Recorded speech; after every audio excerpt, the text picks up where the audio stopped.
Hello, hello. So, hi, my name is Dilshad. I am from IIT Dhanbad and I am here to discuss today's lead code contest. Okay, so let's start. So, this is the first question. Let's read this question. So, we are given an array of length n and we have to choose an index I such that the score gets minimized. Okay, so how are we defining the score? So let's say if we are choosing the index I, then first we'll calculate the prefix sum till ith index. Okay, and then we'll calculate the minimum of all the elements that are appearing after that. That is precisely the suffix minimum up until the index I plus one. Okay, and we have to maximize the score. So yeah, here's how the score is defined. Okay, yeah. Let's look into the constraints for once. So the length of the array is 25, or the bound is 10 to the power 5, and AI is between minus 29 to 29. Okay, so what are we given here? So we are basically given an array A, okay, of length n, and then we have to choose an index I such that the score gets minimized. So the score we are defining it as prefix till I minus suffix minimum till index I plus 1, I plus 1, I plus 2 up until dot dot dot I minus 1. Okay, so this is a pretty straightforward question. So in these type of questions, we don't really have to look into the optimal strategy to split. Uh, since the total number of splits is of the order of n,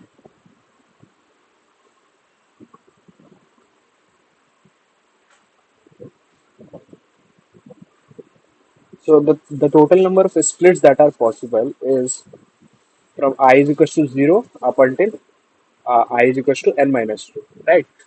So since the total number of splits is equals to this, uh, then we can say that it is of order of n. Okay. So what we can do is we can check for every possible split that what we are getting the answer. Okay. So what we can do is we can iterate for every I, iterate for every I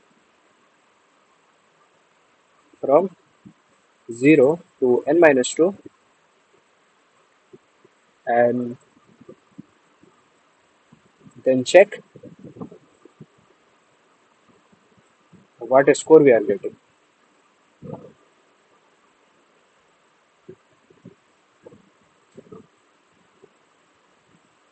Okay, and then we'll just take the maximum of it.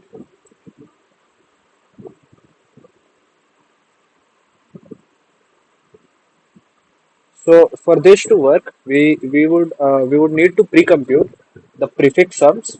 Okay, so we'll have to pre-compute the prefix vector, and we will also have to pre-compute the suffix minimum vector. Okay, so that we can access the prefix sum of any index in order of one, in O of one, and we can also access suffix minimum till any index I in again big O of one. Okay, so yeah, so here's the code.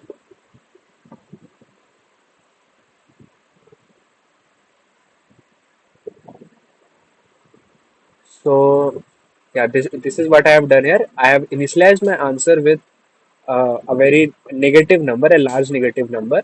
Okay, since we are taking the maximum of every answer, so that's why. And then I am pre-computing the prefix sum array. I am pre-computing the prefix sum array and the suffix minimum vector. Okay, so here's I am doing, like, if it is the first element, then I'm just initializing my prefix vector and suffix minimum vector, and then I am doing accordingly. Okay, so I have taken here the prefix vector of size n and suffix vector of also of size n. It is generally advisable to take with size n plus 1, but it works here fine. And then I'm iterating through every index and trying to find the maximum answer possible. Okay, so this is what I'm doing here for every I from 0 to n minus 1. So yeah, that is effectively iterating from 0 to n minus 2, and then I'm taking whatever the maximum answer possible. So that's that, and the time complexity for this approach is time complexity is big O of n, and space complexity is also big O of n. Okay, so yeah, let's move on to the second question.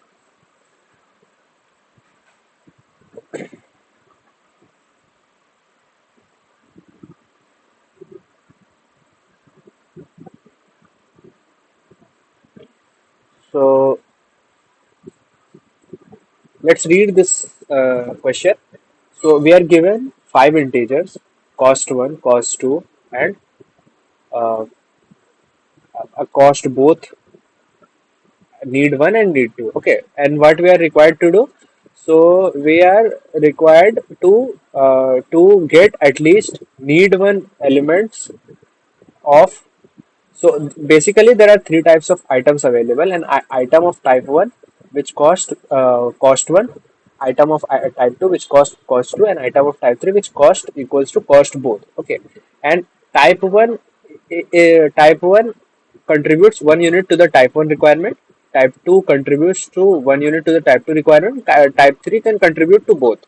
Okay, so and we need to collect as many items as possible such that the need one and the need two uh, condition is satisfied. Okay, so we have at least need one elements of type one and need two elements of type two, and yeah, that's that.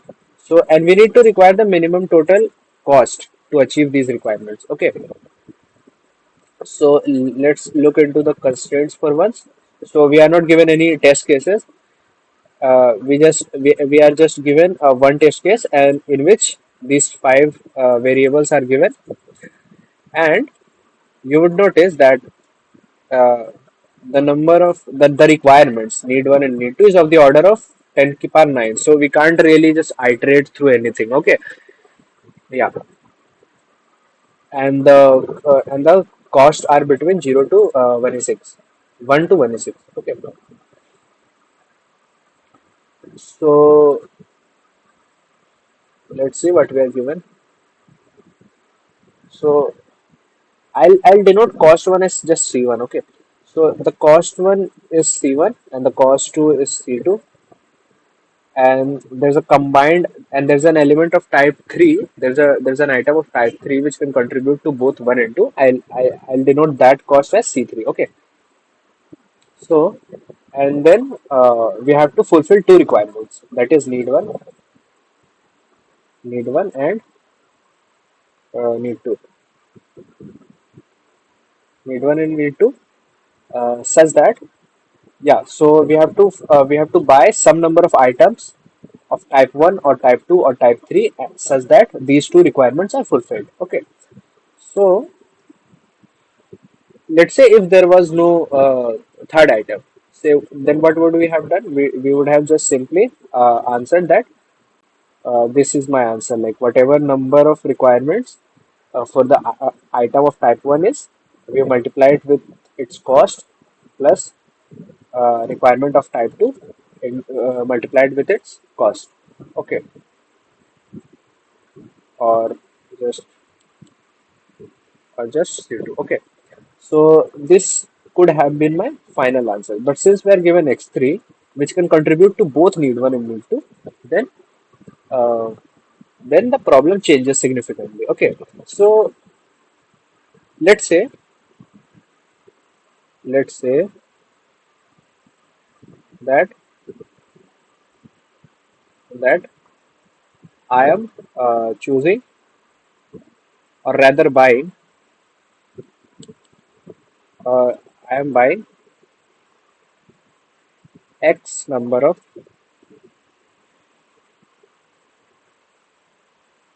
type 3 items. Okay. So in that case, how can I write my cost? How can I write my cost? Okay, and without loss of generality, let's just assume, without loss of generality, let's just assume that C1 is less than or equals to C2. Okay, let's just assume that for once. So if I buy X number of items of type 3, then what would be my total cost? So the total cost would be X into C3 plus X into C3 plus plus whatever number of required items left. Okay, so that would precisely be need 1 minus X into C1 plus need 2 minus X into C2.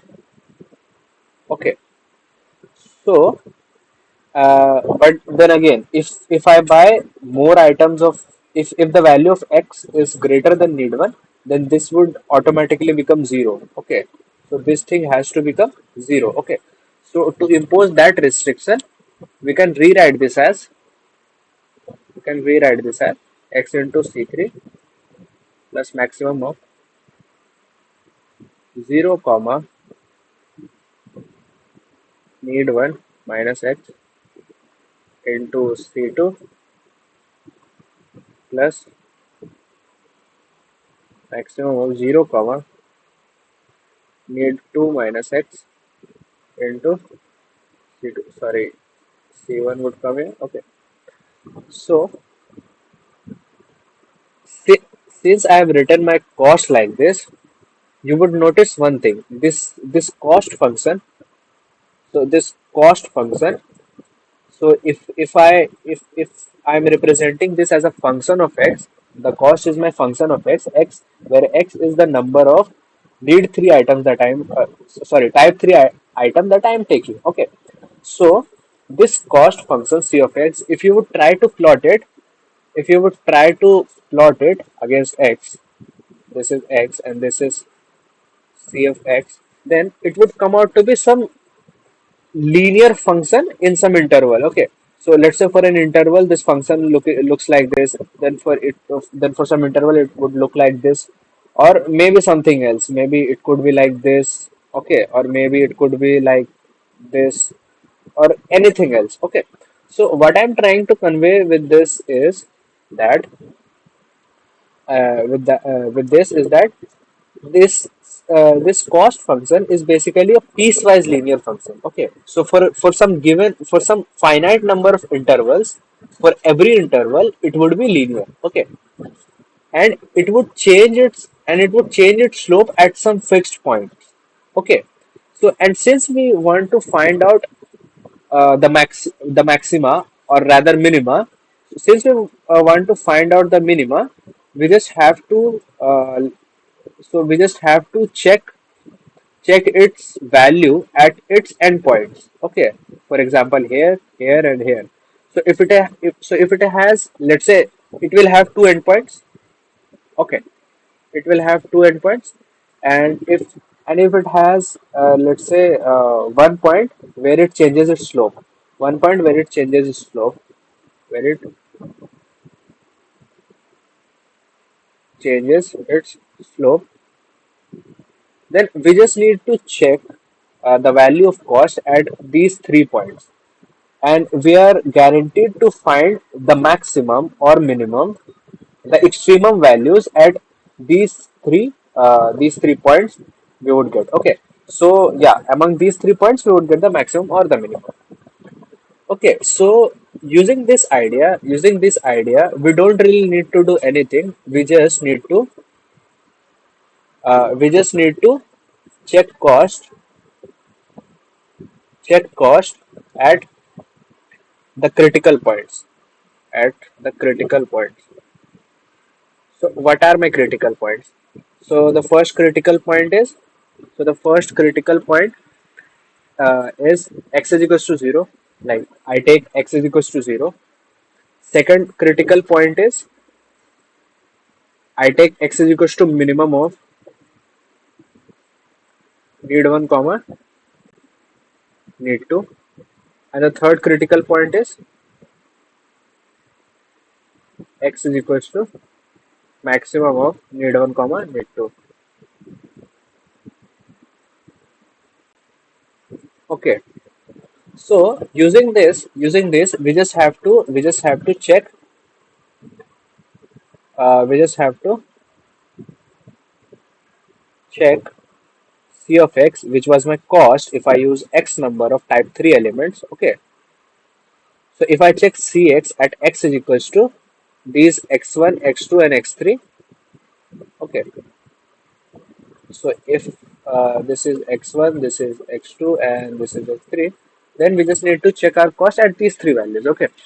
So and then we are about to find the maximum value. So I guess that's that. We will move on to the implementation, and I will point out some more uh, significant points in this implementation. Okay, so the time complexity of this approach is just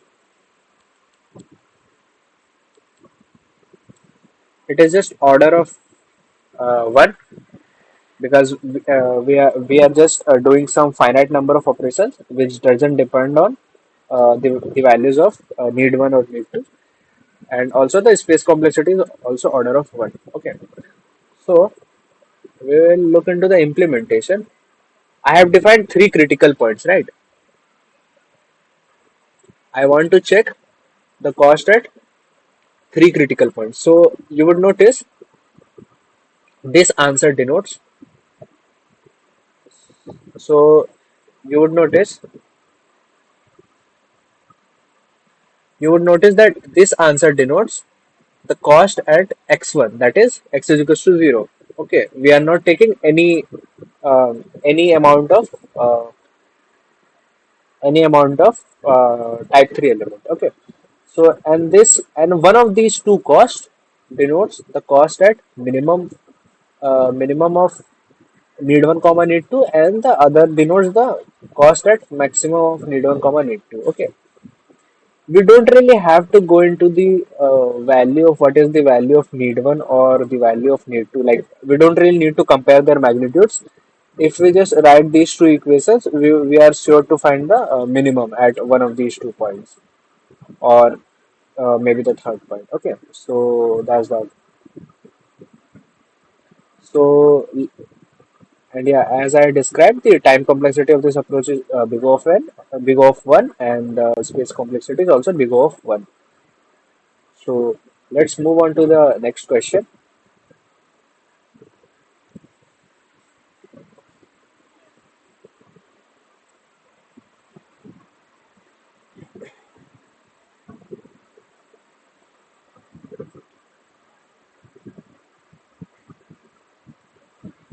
So let's read the question. We are given a positive integer k, and we need to find the smallest integer n, which is divisible by k. Okay, and that consists only of digit 1 in its decimal representation. Okay, and if there doesn't exist any such n, then we just need to return -1. And if there exists some n, then we need to return the number of digits in the decimal representation. Because since the decimal representation consists only of one, then by just knowing how many number of digits are there, we can explicitly write the decimal representation of it. Okay, and the constraints on k is 10 to the power 5. So this is important. This constraint here is important in building our approach. Okay. So yeah.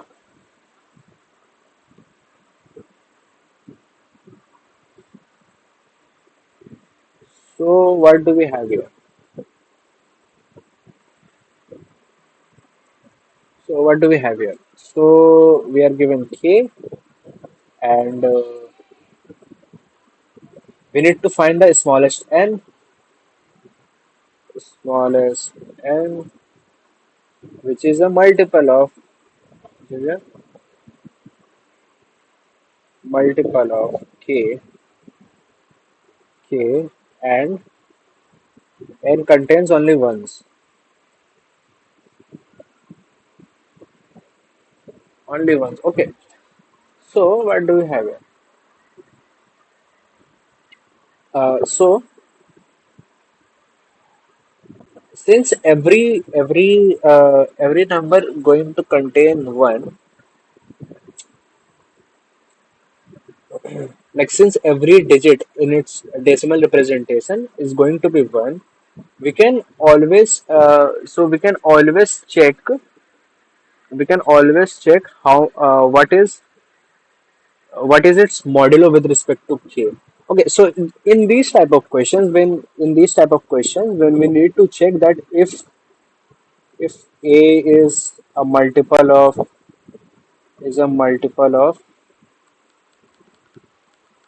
or rather if x is a multiple of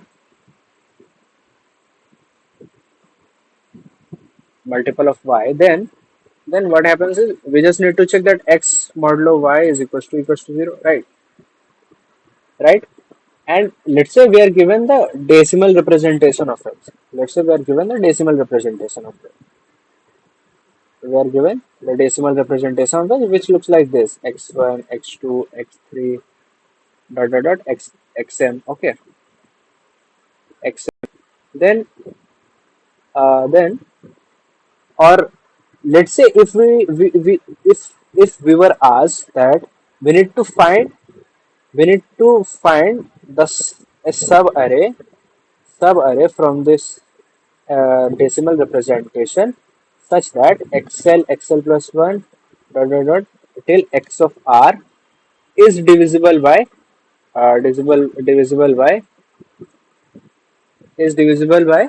y. Okay, so then how do we do it?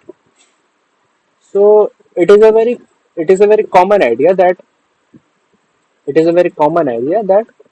if I if I'm writing if I'm defining, let's say, a prefix vector till some index I, like this, like this, that whatever the xi is plus 10 into 10 into prefix of I minus 1 modulo whatever the number y is.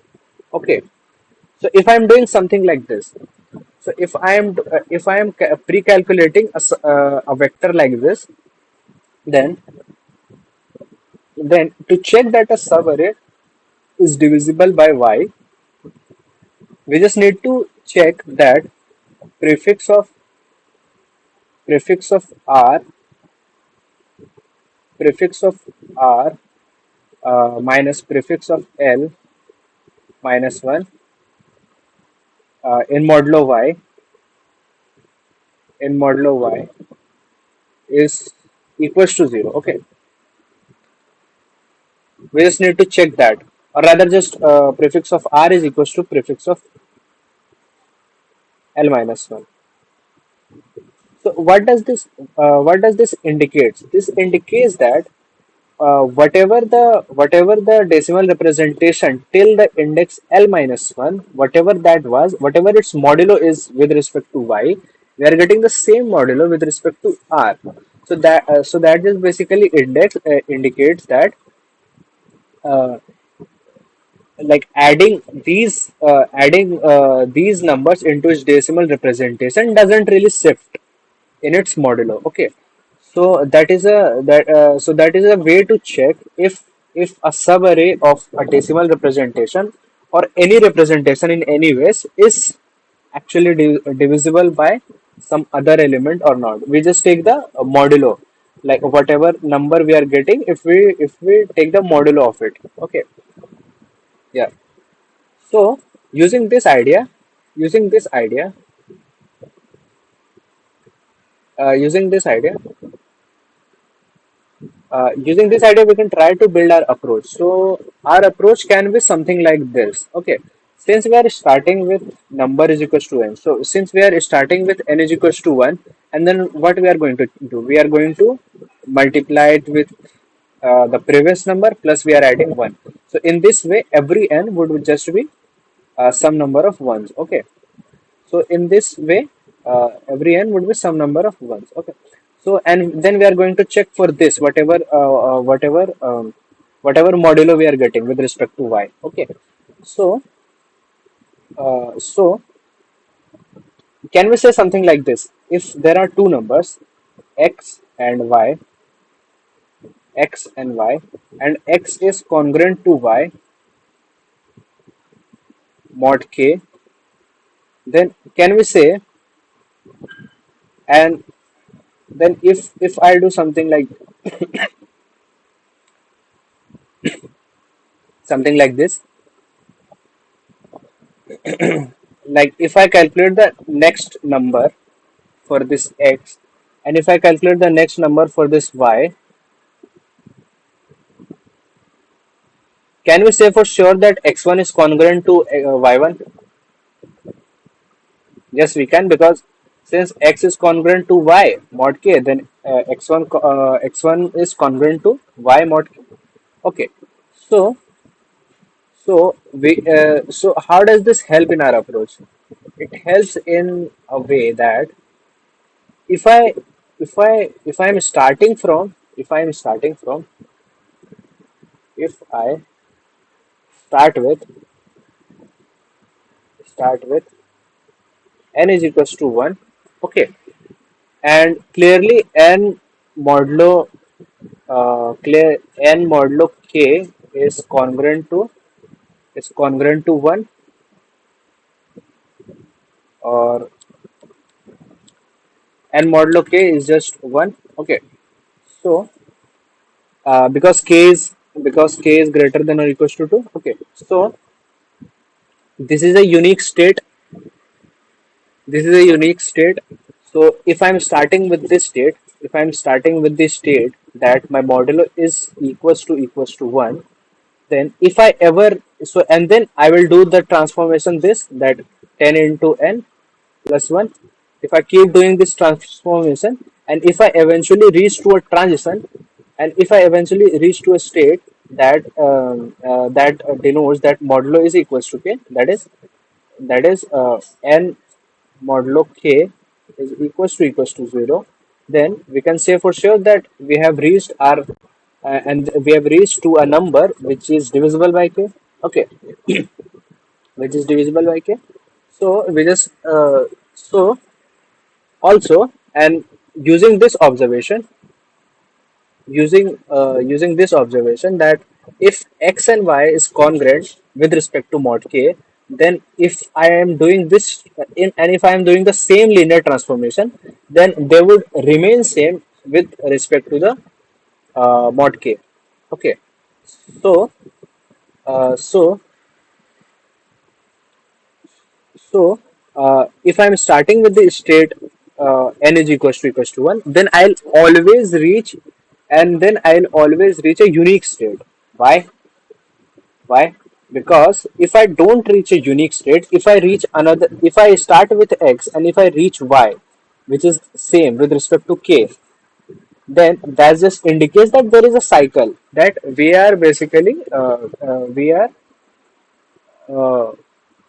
are repeating between the same cycle um, between the same states. Okay, so if we ever arrive at a state, if we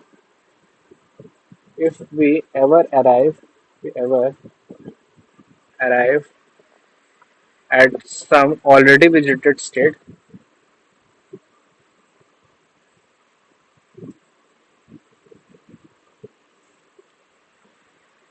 then that indicates a cycle.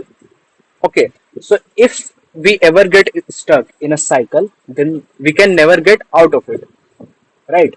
So to reach the state to reach the state of n modulo k equals to 0, we always need to, we always have to arrive to a unique state. And what are total number of states that are possible? So the total number of states that are there is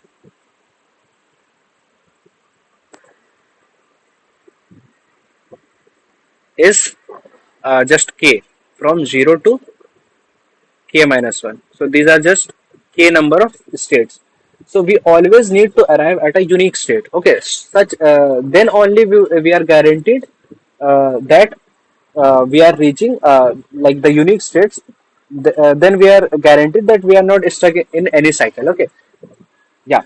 So why am I trying to prove this? I'm trying to prove this so it would make it clear the correctness of the approach. Okay, I could have just written a while loop, and then I would have just told that if this while loop runs for more than k for more than k times, then the answer is no. So that would not actually prove the correctness of the approach. Okay. So to prove the correctness of the approach, we need to prove how many states we are actually going to visit if we can actually arrive at a state with k is equals to 0. Okay. So yeah, that's that. So let's see the code for once.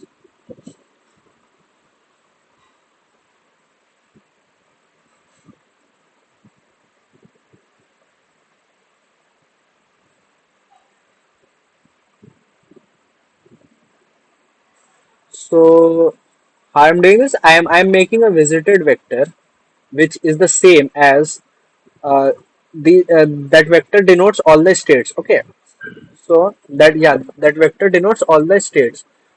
So I am starting with the state 1, and this previous element is just this previous variable just indicates what was the previous state that I was at. Okay, so yeah, and then I'm trying to find what is the next state that I'm visiting. Okay, so which is just this nw variable, and then if I have already visited this state, then I'm just going to return -1, because there is no possibility that I'm going to visit a state twice. If there exists an answer, then I'm never going to visit a state twice. So I'll just return -1, and then I'll mark this new state as true. Okay, and then I'll check if I have visited the state of modulo equals to 0. Okay, so modulo being congruent to 0. So if I ever reach that state, then I'm just going to return my answer as I plus 1. Okay, so since we are starting with one number of ones, and then we are iterating through I, then I'm just going to return I plus 1. So that was that. And the complexity of this approach is, so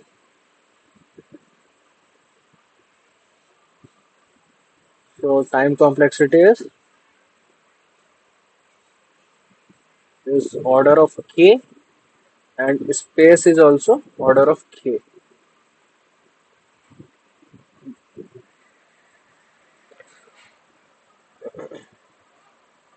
So let's move on to the next question.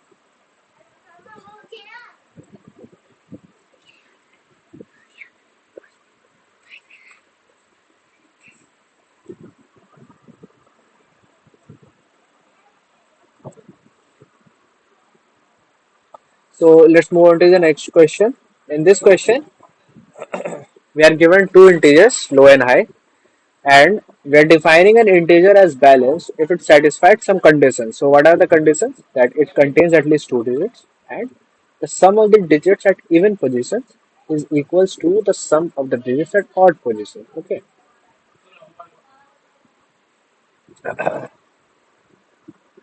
So whatever number of integers that satisfy this condition, we have to count that between the range L to R, and we have to return that. Okay, both inclusive, low to high, both inclusive. Yeah, and let's look into the constraint. So the constraints are 115. So low, so the low goes to 0 to 1 to 115, and high also goes to 115.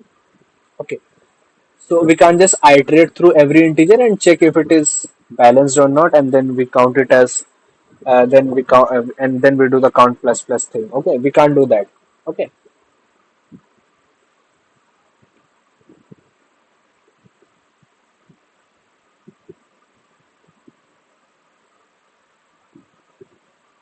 So yeah.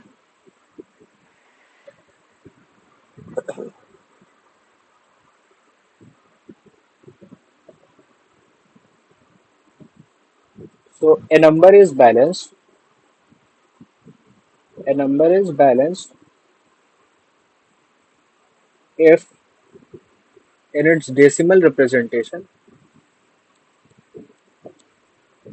if in its decimal representation, decimal if I denote its decimal representation as, let's say, a0, a1, a2 up until a of k. Okay. So then the summation of a of 0 plus 2i from, or rather, a of I. Okay, I is even, is equals to a of I is odd. So if it satisfies this, right? And yeah, obviously the k should be greater than or equals to 1. Okay. The length should be greater than or equals to 2. Okay. So we have to count the number of such numbers between the range L to R.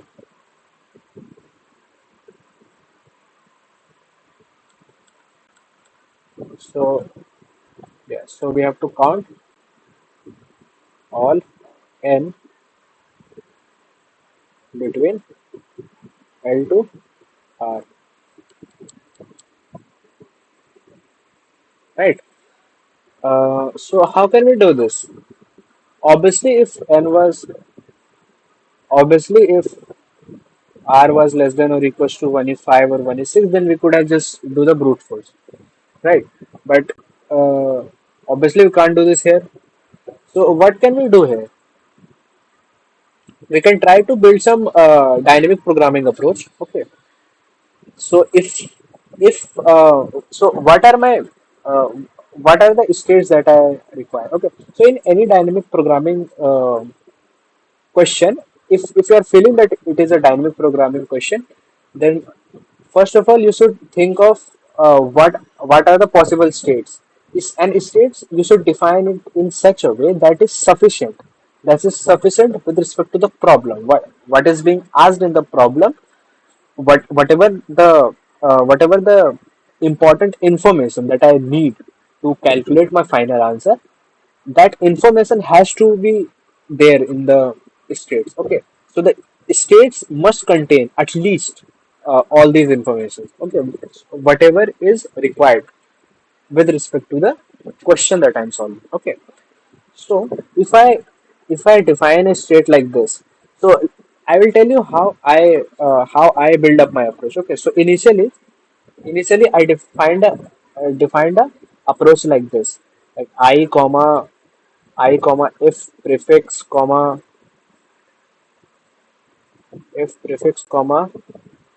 if0.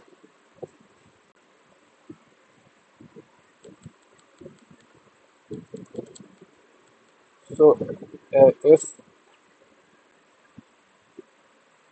prefix comma odd comma even. So what are these variables? This I is basically the index in its decimal representation, like till what index I have considered till now, or like from which index I am considering.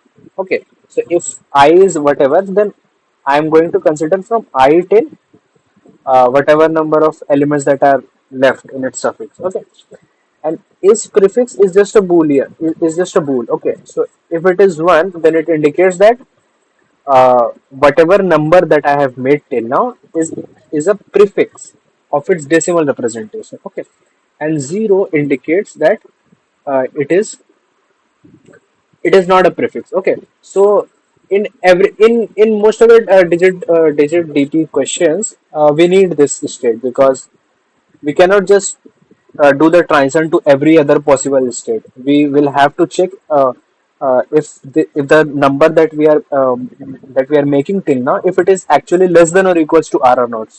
So to keep that constraint alive, we need this boolean variable. Okay, and this odd indicates the sum at odd indices. Okay,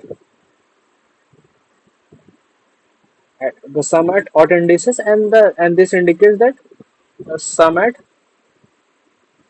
even indices. Okay. Yeah. So this is how I defined earlier. But then, without going into the transition, just tell me what is the number of states here. So I can be from 1 to rather 15 or 16. Let's say 16. Okay, and prefix can be 2, and odd. The sum can be 16 into 10. It is 9, but just let's take the upper bound. And even can also be 16 into 10. So the number of states here is,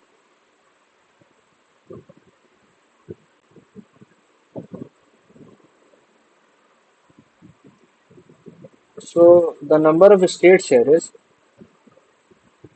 basically 16 cube into uh, 10 square into 2, which is a big number. It is greater than or equals to 1 is 6 at least. Okay, since it is a very large number, and also we'll have to do the transitions also like 10 times at least. So so the overall complexity is like very large. It is at least greater than 1 is 7. Okay, so initially I had taken this DP state, but you can do one optimization here. You don't really actually require these two. Okay, what we are asked to do, we have only been asked to count the number of such numbers which has odd equals to even. Okay, so we don't really require to store both odd and even. Okay, how can I optimize this? We can optimize this in such a way that replacing these two state, I can introduce another state, that is the third state, that is difference between even and odd. Okay, so if this difference is equals to 0, that will just indicate that the even and odd are equal. Okay, just give me a moment.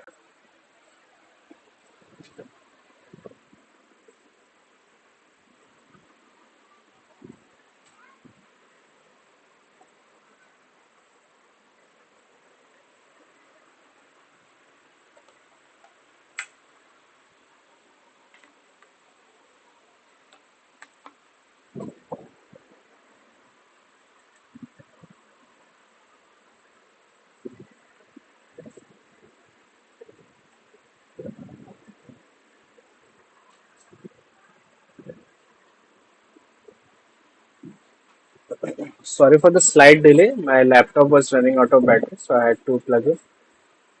Yeah, so let's continue.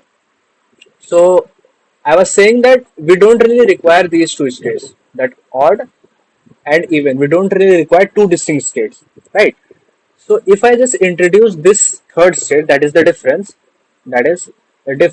then we can just check what is the difference between the odd sum and the even sum, and then we can do the transitions accordingly. Okay. So now, what are the possible values of difference?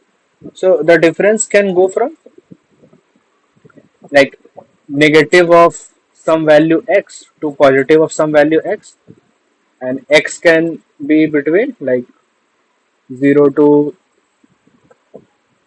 like at worst x is equals to the worst upper bound of x is 16 into 10. This is also very very very much like a very high upper bound. Okay, so now how have I reduced my number of states? So my number of state has been reduced to 16 into 2 into x or 2x, which is equals to 32 into 10. Or if I just replace it with 400, then it won't really make much difference. Okay, so if I say then it has been reduced to 32 into 400, which is sorry, so which is not much, which is like 1e5. Okay, wait, is it? Uh, no, it is actually 1e4. Yeah. So my I have reduced my states to 1e4. Okay. So this is a very so this is a very uh, a very good optimization that we actually needed. Okay. So from here from here, so do we require anything else? Do we require anything else? So now my states are I, comma difference, comma is prefix. I have explained what is prefix bool is, and this is the difference, and this is the I. Okay. Do we require something else? We would require one more variable, one more boolean variable. Why? To indicate that my number, that the number that I have built till now is not actually equals to zero. Okay, so if let's say I'm doing the transition and I just take the zeros. I'm filling with zeros. Then here also my difference would be zero. Okay, but I haven't taken any digit. I haven't taken any single non-zero digit. Okay, so this is effectively zero, and but it would get counted in my answer. Why? Because the difference here is also zero. The difference between the odd numbers at odd positions and even positions would be zero. So it would get counted in the answer, but it is wrong, right? So we would need another boolean variable that is zero. So it would indicate one would indicate that my current number is exactly equals to zero, and zero if current number is not equals to zero. Okay, yeah, so not equals to zero. So we require this state also, but again, this is not a very this won't really make much of a difference because this is just a boolean. So it would just multiply my number of states with two. Okay. So with these states, that is I, comma difference, comma two boolean variables, that is prefix, comma is zero.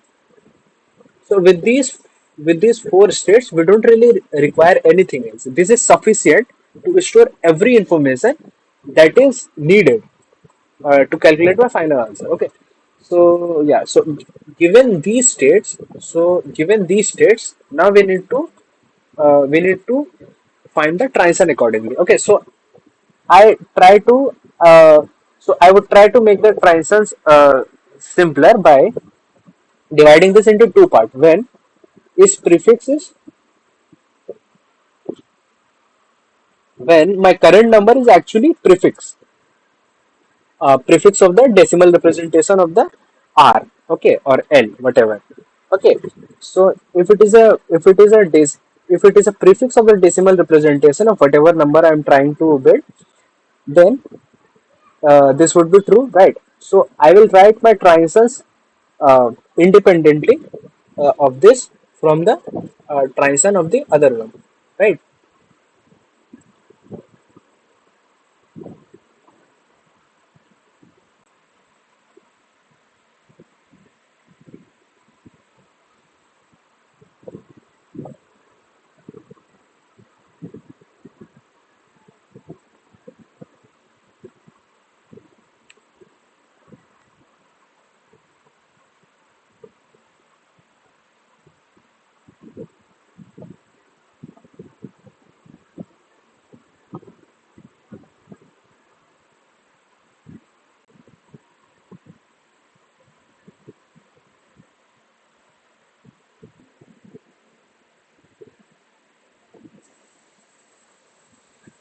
So yeah, so I was there that I had defined the state that it was I is prefix, uh, is zero and difference. Okay, so let's try to write down the transition. Okay, so I will write it in two steps. First, if prefix is one, otherwise if prefix is zero. Okay, transition. My transition would be nothing but summation of like dp of I comma s prefix is zero, difference plus is equals to whatever number of answers that I am getting if I reach to a state k. Okay, so it would be summation over k. So k would go from 0 to 0 to so it would go from 0 to representation at ith index. Okay, so it can't go beyond that. Why? Because prefix is my because this prefix is 1. So we can't really count the numbers which are greater than r, right? So we would go till all these index, we would count what would be my new its prefix. So its prefix would only be 1 if it was 1 previously, and if k is exactly equals to representation of I, then only then my new its prefix would be 1. Okay, and what about is 0? Is 0 would be 1 as long as the previous is 0 was 0, and if my k is exactly equals to 0. Okay, so in those cases, I would have to count the final answer differently. Okay, so and what about my other DP? What if my DP? What if my is prefix is 0? So in that case, I will count the answer for every possible k. So I will count the answer for every possible k that was from 0 to 9, right? So yeah, so and then I would calculate the answer accordingly. So I can so let's just move into the code. Okay, directly move into the code. That would be actually be a better explanation. So this count function is basically my recursion function, right? I am passing all the necessary variables in this. Okay, and if I is greater than or equals to TOT, where TOT denotes the length of the decimal representation of the number n. Okay, so in that, so if I is greater than or equals to 2, then I would just check if my difference is equals to 200. Why is it 200? So since difference can be negative as well, difference can be negative as well, difference can be negative as well. So I'm just shifting my difference by 200. So 200 would actually denote 0, and 0 would actually denote minus 200, and 400 would denote 200. Okay, so I am shifting this only because I cannot access negative indices. Okay, so that's why. So my 200 would actually denote that the difference is 0, right? And then uh, I'll check my variable if 0. If it is not 0, then only it would return 1. Okay. Otherwise, it would return 0. I have explained the reason earlier, right? So, and again, if this state has already been calculated, then just return the value of that state, right? And then I would do the transitions. So, in the doc, I have explained the transitions into two parts, but I can combine them into one. I'll just check what is my limit, right? So my limit would just be uh, the representation at the ith index if this is a prefix, otherwise it would be 9. Okay. So then I would move from k equals to 0, then k equals to limit. I will calculate my next if prefix boolean, and if 0 boolean. Okay. And then I would also calculate my next difference, uh, and then I would also calculate my next difference value. Okay. So and then I would count for every every possible transition. Okay, so every transition that I am doing, then I would add my answer to it, and then I would update my DP at that index. Okay, so we would also need to make sure that I also tried a submission using maps. Okay, so that gave me TLA. Okay, so you can try that as well. Maybe it might work, but for me it gave me TLA. So I tried to optimize it by DP matrix of the required size. Okay, so it is a 4D matrix, four-dimensional matrix of the required size, and then uh, I'm doing first for n is equals to r, and then I'm doing for n is equals to r minus 1.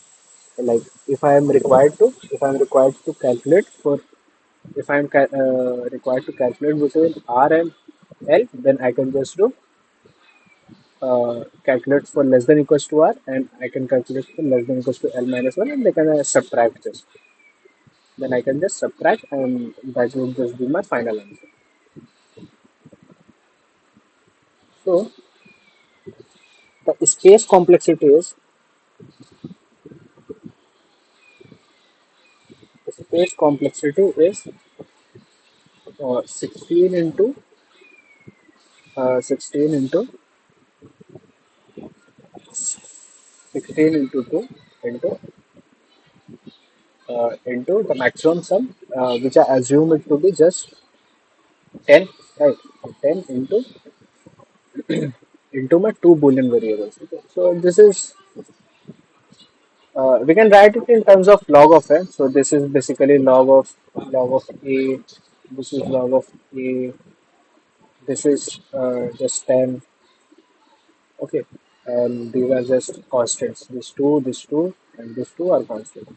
So we can try to write in that way as well. So it will just be log of a with base b whole square into base b. So yeah, where a is 150. Okay, and the time complexity would be,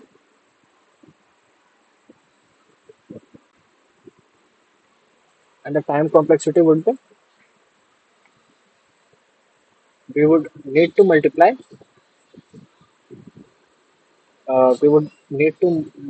another 10 or b for the transition. So b into space complexity. That is just going to be my uh, time complexity. Okay, so that's that. I hope you enjoyed this post contest discussion. Uh, Thank you.